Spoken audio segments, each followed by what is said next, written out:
welcome to the first Triple J Pick'em Challenge of the semester. But before we begin, let's go look back on last semester's scores.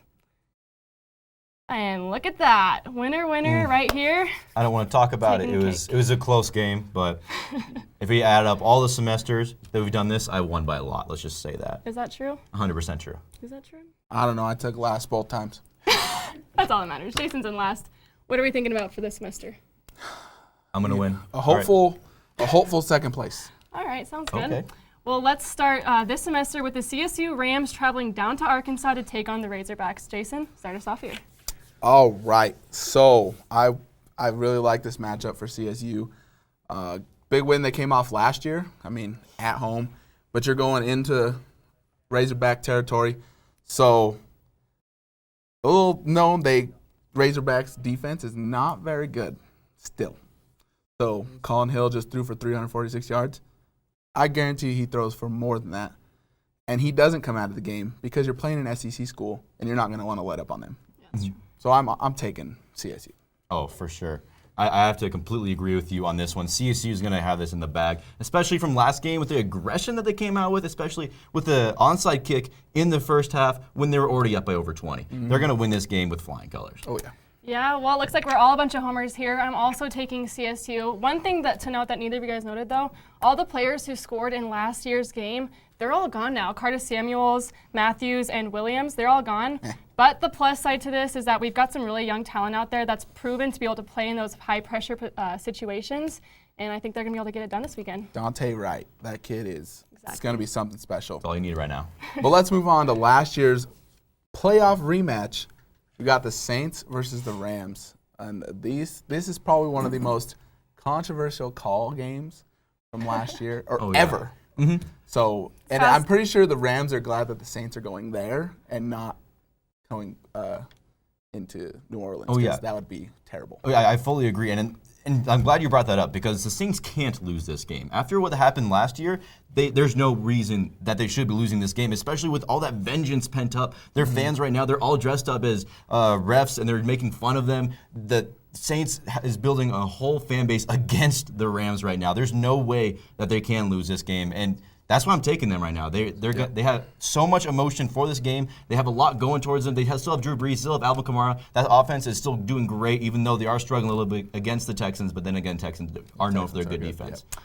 All right, well, I understand there's a lot of motivation for them to win this game, but if you look at the roster, I've got to take the Rams here. First of all, Sean McVay being a mastermind, I think he's going to come up with something to kind of hone that down, keep it under control. Mastermind? He is. He's had 1 year. He's a mastermind so far, and he's a millennial. He's got that new coaching style. Okay. Also, Cup, Cooks, and Wood at the wide receiver. They have that depth there, and of course, you can't look past Todd Gurley.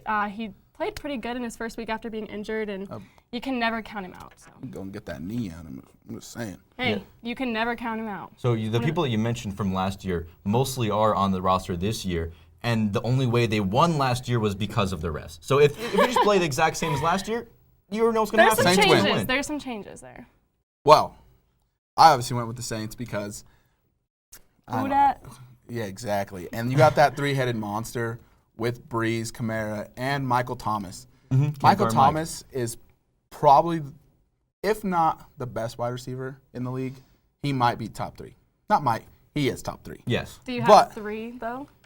Do I have three? Do you have that depth on the roster? Do you have three on the Saints? When you got one guy you can't guard, you don't need more. Yeah, that's all you need, honestly. Who's going to guard Michael Thomas? We'll see. There we go. Nobody. There's the answer. Nobody. We'll All right, let's finish off with tonight's game, though. The Broncos are going to be playing the Raiders tonight. Now, I'm going to let you start this one off, Jess. Well, here I go being a homer once again, but I truthfully believe in these Broncos this season. I think Vic Fangio's defense is going to be a game changer. I honestly just can't wait to see what they go out and do here once the real season starts. I think preseason was hard to tell as usual. But also, as long as our wide receivers can hold on to the ball and run with it, I think it's going to be great. Juwan Winfrey, someone I'm really excited for. Cortland Sutton as well. They've just had some issues during training camp with dropping the ball, so I'm going to want to see them go out there, play their game, and honestly, I think it's going to be a blowout. I think Jason's scheming something over here. Oh, I'm not scheming anything. I mean, when you look at it, these are two of probably the worst teams in the AFC right now. And They are. and it's probably going to be whoever sucks less tonight is going to win this game. I'm going to go with the Raiders. That they're gonna suck a little bit less than the Broncos, and Derek Carr, just lost his best wide receiver. Now he's got a fourth string wide receiver as his number one receiver. You never know; those young guys are looking to prove something. It's two really young teams, so. So you said he lost his best wide receiver. Yeah. That wasn't his receiver. He practiced with him. How many times? Once? Who knows? I don't know. He Once. practiced Okay. with him. Okay. Let's just go into my pick real quick. I cannot have this right here without choosing for the Broncos. Whoa. I think that's kind of obvious there. But then again, Oakland, they're way worse than the Broncos. I don't know how you can choose Oakland over them. Oakland's a laughingstock of the NFL. They gave up their best defensive player, they gave up their best offensive player, and they hired John Gruden. And then guess what? They're like, hey, we need some pass rushers. They're hard to come by. Oh wait, we got rid of Khalil Mack. Let's draft someone. Yeah, and because then you don't want a superstar diva Hold on on, your team. hold on. They've been through a lot of drama on the offseason. You don't want a They're definitely superstar not diva, focused. Antonio Brown. I can spell that out for you if you'd like. Yeah, But we also have. He's not on the team. They also had okay, hold on. Because they find him. But they picked him up. That was their decision. They also Yeah, because who's not going to take a chance on one of the best wide receivers in the league? Are they everyone. still not Tom gonna- Brady. You saw what happened. Bill Belichick. Okay, hold on. Ring number 7. Here it comes. Also, they're all complaining about not having any type of pass rush, and they had the opportunity to draft Ed Oliver. know They how had the much- opportunity to draft Josh Allen, and they chose Clelin Ferrell over both of them. He's just And dissing on the he Raiders just went. right he now. played for.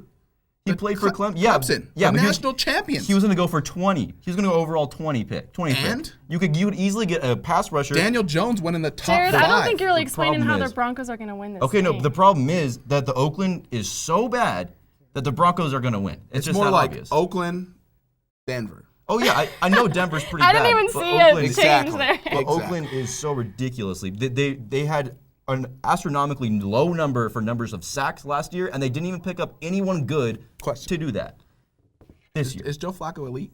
No, Average at best. I'm going on record right now saying Joe Flacco is not elite, All right.